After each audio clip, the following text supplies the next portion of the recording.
प्रिय दर्शकगण एवं श्रोतागण, आपके अपने चैनल भक्ति सागर में आप सभी श्रोतागणों का, दर्शकगणों का, प्रेमी जनों का हार्दिक स्वागत है, अभिनंदन है। इसी भक्ति सागर के क्रम को आगे बढ़ाते हुए सर्वप्रथम ब्रह्मानंद जी का भजन प्रस्तुत करेंगे। तत्पश्चात भगवद गीता के 13वें अध्याय का हिंदी सहित पाठ पढ़ेंगे। चलिए शुरू करते हैं। ओम श्री सिद्धि विनायकाय नमः। ओम श्री सिद्धि विनायकाय नमः। ओम सिद्धि सिद्धि विनायकाय नमः। ओम आज सखी सतगुरु घर आए, मेरे मन आनंद भयो री। आज सखी सतगुरु घर आए, मेरे मन आनंद भयो री। मेरो मन आनंद भयो री, मेरो मन आनंद भयो री। दर्शन से सब पाप विनाशी, दुख दरिद्र सब दूर गयो री। दर्शन से सब पाप विनाशी, दुख दरिद्र सब दूर गयो री। आज सखी सतगुरु घर आए, मेरे मन आनंद भयो री। अमृत बचन सुनत तम नाशो, घट भीतर प्रभु बायल गोरी। अमृत बचन सुनत तम नाश्यो, घट भीतर प्रभु पायल योरी। आज सखी सत गुरु घर आयो, मेरे मन आनंद भयो री। मेरो मन आनंद भयो री। जन्म जन्म के संशय टूटे, जन्म जन्म के संशय टूटे।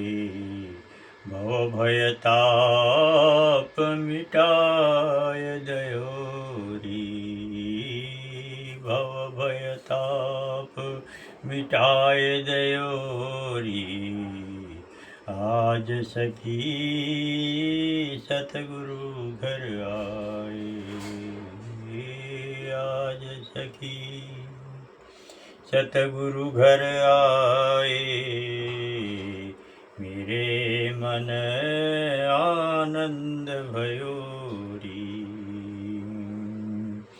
ब्रह्मानंद दास दासन को, ब्रह्मानंद दास दासन को, चरण कमल लिपटाय रयो री।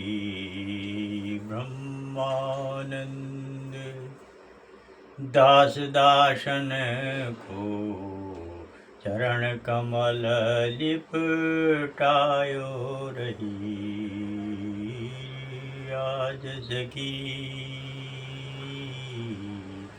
आज सखी सत गुरु घर आए, मेरे मन आनंद भयो री। आज सखी सतगुरु घर आयो, मेरे मन आनंद भयो री।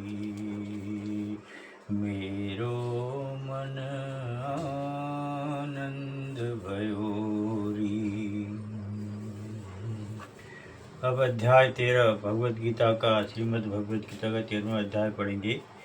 चलिए शुरू करते हैं। प्रकृति, पुरुष तथा चेतना। अर्जुन वाचः प्रकृतिं पुरुषं चैव क्षेत्रं क्षेत्रज्ञमेव च एतद्धेदितुमिच्छामि ज्ञानं ज्ञेयं च केशवः। श्री भगवान वाचः इदं शरीरं कौन्तेयं क्षेत्रमिदमधीयते एतद्धो वेत्ति तं प्राहुः क्षेत्रज्ञ इति तद्धिता। अर्जुन ने कहा, हे कृष्ण, मैं प्रकृति एवं पुरुष, क्षेत्र एवं क्षेत्रज्ञ तथा ज्ञान एवं ज्ञेय के विषय में जानने का इच्छुक हूँ। श्री भगवान ने कहा, हे कुंती पुत्र, यह शरीर क्षेत्र कहलाता है और इस क्षेत्र को जानने वाला क्षेत्रज्ञ है। तात्पर्य इसका यह है, अर्जुन प्रकृति, पुरुष, क्षेत्र, क्षेत्रज्ञ, ज्ञान तथा ज्ञेय के विषय में जानने का इच्छुक था। जब उसने इन सबों के विषय में पूछा तो कृष्ण ने कहा कि यह शरीर क्षेत्र कहलाता है और इस शरीर को जानने वाला क्षेत्रज्ञ है। यह शरीर बद्ध जीव के लिए कर्म क्षेत्र है। बद्ध जीव इस संसार में बंधा हुआ है और वह भौतिक प्रकृति पर अपना प्रभुत्व प्राप्त करने का प्रयत्न करता है। इस प्रकार प्रकृति पर प्रभुत्व दिखाने की क्षमता के अनुसार उसे कर्म क्षेत्र प्राप्त होता है। यह कर्म क्षेत्र शरीर है और यह शरीर क्या है? शरीर इंद्रियों से बना हुआ है। बद्ध जीव इंद्रिय तृप्ति चाहता है और इंद्रिय तृप्ति को भोगने की क्षमता के अनुसार ही उसे शरीर या कर्म क्षेत्र प्रदान किया जाता है। इसलिए बद्ध जीव के लिए यह शरीर क्षेत्र तथा कर्म क्षेत्र कहलाता है। अब जो व्यक्ति अपने आप को शरीर मानता है वह क्षेत्रज्ञ कहलाता है। क्षेत्र तथा क्षेत्रज्ञ अथवा शरीर और शरीर के ज्ञाता का अंतर समझ पाना कठिन नहीं है।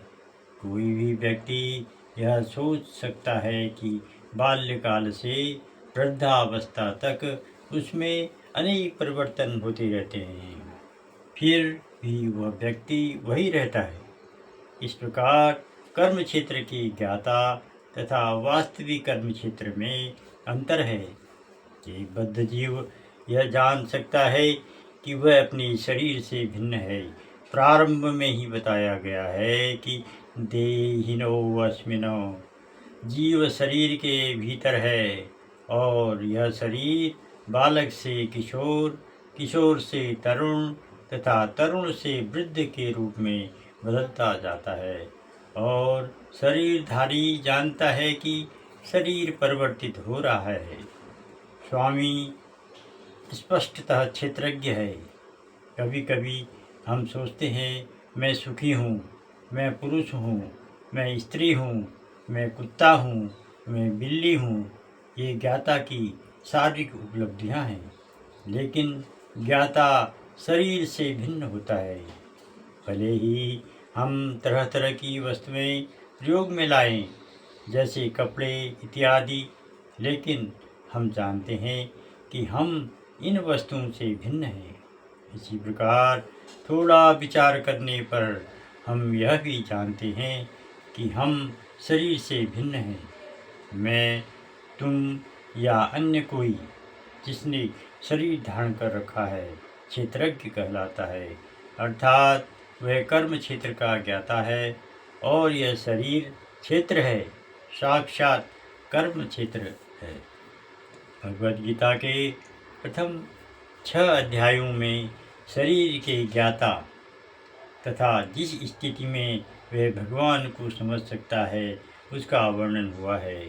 बीच के 6 अध्यायों में भगवान तथा भगवान के साथ जीवात्मा के संबंध एवं भक्ति के प्रसंग में परमात्मा का वर्णन है। इन अध्यायों में भगवान की श्रेष्ठता तथा जीव की अधीन अवस्था की निश्चित रूप से परिभाषा की गई है।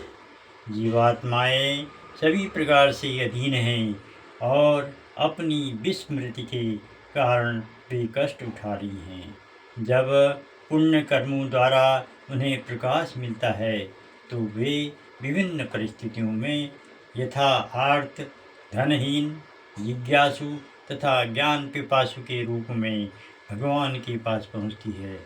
इसका भी वर्णन हुआ है। अब 13वें अध्याय से आगे इसकी व्याख्या हुई है कि किस प्रकार जीवात्मा प्रकृति के संपर्क में आता है और किस प्रकार कर्म, ज्ञान तथा भक्ति के विभिन्न साधनों के द्वारा परमेश्वर उसका उद्धार करते हैं। यद्यपि जीवात्मा भौतिक शरीर से सर्वथा भिन्न है, लेकिन वह किस तरह उससे संबद्ध हो जाता है इसकी भी व्याख्या की गई है। क्षेत्रज्ञं चापि मां वृद्धे सर्वत्रेषु भारत क्षेत्र क्षेत्र ज्ञानम ततत् ज्ञानम मतम मम। हे भरतवंशी, तुम्हें ज्ञात होना चाहिए कि मैं भी समस्त शरीरों में ज्ञाता भी हूँ और इस शरीर तथा इसके ज्ञाता को जान लेना ज्ञान कहलाता है, ऐसा मेरा मत है। इसका तात्पर्य है शरीर के ज्ञाता, आत्मा तथा परमात्मा। विषय व्याख्या के दौरान हमें 3 विभिन्न विषय मिलेंगे: भगवान, जीव तथा पदार्थ। प्रत्येक कर्म क्षेत्र में, प्रत्येक शरीर में 2 आत्माएं होती हैं, आत्मा तथा परमात्मा। क्योंकि परमात्मा भगवान श्री कृष्ण का स्वांश है, स्वयं अंश है, अतः कृष्ण कहते हैं मैं भी ज्ञाता हूँ, लेकिन मैं शरीर का व्यष्टि ज्ञाता नहीं हूँ, मैं परम ज्ञाता हूँ। मैं शरीर में परमात्मा के रूप में विद्यमान रहता हूँ। जो क्षेत्र तथा क्षेत्रज्ञ का अध्ययन भगवद गीता के माध्यम से सूक्ष्मता से करता है, उसे यह ज्ञान प्राप्त हो सकता है। भगवान कहते हैं मैं प्रत्येक शरीर के कर्म क्षेत्र का ज्ञाता हूँ। व्यक्ति भले ही अपने शरीर का ज्ञाता हो, किंतु उसे अन्य शरीरों का ज्ञान नहीं होता। समस्त शरीरों में परमात्मा रूप में विद्यमान भगवान समस्त शरीरों के विषय में जानते हैं। वे जीवन की विविध योनियों के सभी शरीरों को जानने वाले हैं। एक नागरिक अपने भूमिखंड के विषय में सब कुछ जानता है, लेकिन राजा को न केवल अपनी महल का अपितु प्रत्येक नागरिक की भू संपत्ति का ज्ञान रहता है। इसी प्रकार कोई भले ही अपने शरीर का स्वामी हो, लेकिन परमेश्वर समस्त शरीरों के अधिपति हैं। राजा अपने साम्राज्य का मूल अधिपति होता है और नागरिक गौण अधिपति। इसी प्रकार परमेश्वर समस्त शरीरों के परम अधिपति हैं। यह शरीर इंद्रियों से युक्त है। परमेश्वर ऋषिकेश हैं, इसका अर्थ है इंद्रियों के नियामक। वे इंद्रियों के आदि नियामक हैं। जिस प्रकार राजा अपने राज्य की समस्त गतिविधियों का आदि नियामक होता है, नागरिक तो गौण नियामक होते हैं। भगवान का कथन है मैं ज्ञाता भी हूँ। इसका अर्थ है कि वे परम ज्ञाता हैं। जीवात्मा केवल अपने विशिष्ट शरीर को ही जानता है। वैदिक ग्रंथों में इस प्रकार का वर्णन हुआ है। क्षेत्राणि हि शरीराणि बीजं चापि शुभाशुभे तानि वेत्ति स योगात्मा ततः क्षेत्रज्ञ उच्यते। यह शरीर क्षेत्र कहलाता है और इस शरीर के भीतर इसके स्वामी तथा साथ ही परमेश्वर का वास है। जो शरीर तथा शरीर के स्वामी दोनों को जानने वाला है, इसलिए उन्हें समस्त क्षेत्रों का ज्ञाता कहा जाता है। कर्म क्षेत्र, कर्म के ज्ञाता तथा समस्त कर्मों की परम ज्ञाता का अंतर आगे बतलाया जा रहा है। वैदिक ग्रंथों में शरीर, आत्मा तथा परमात्मा के स्वरूप की सम्यक जानकारी ज्ञान नाम से अभिहित की जाती है, ऐसा कृष्ण का मत है। आत्मा तथा परमात्मा को एक मानते हुए भी पृथक पृथक समझना ज्ञान है। जो कर्म क्षेत्र तथा कर्म के ज्ञाता को नहीं समझता, उसे पूर्ण ज्ञान नहीं होता। मनुष्य को प्रकृति, पुरुष तथा ईश्वर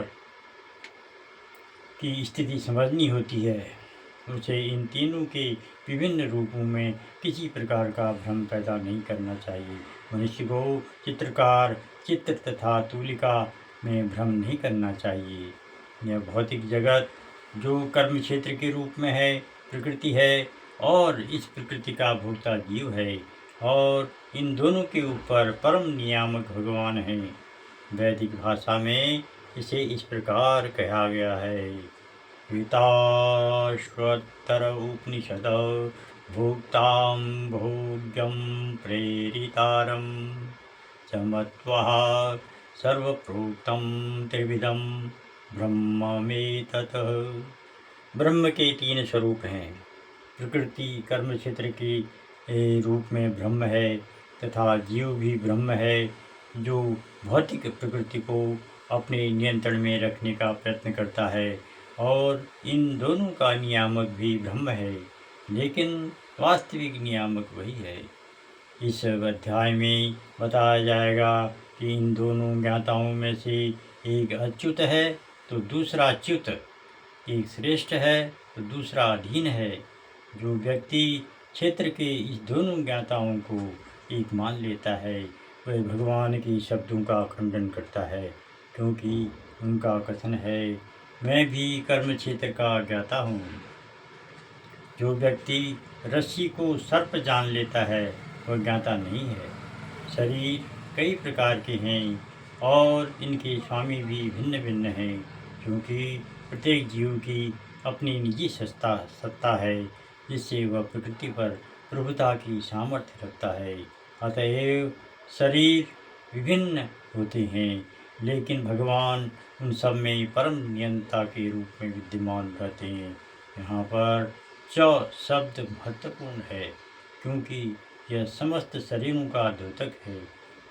यह श्री बलदेव विद्याभूषण का मत है।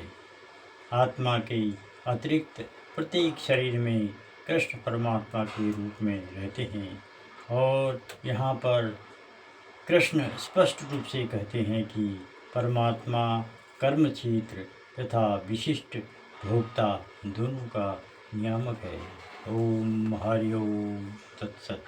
हरि ओम तत्सत। हरि ओम तत्सत। हरि ओम तत्सत। हरि ओम तत्सत। हरि ओम तत्सत। हरि ओम तत्सत। हरि ओम तत्सत। हरि ओम।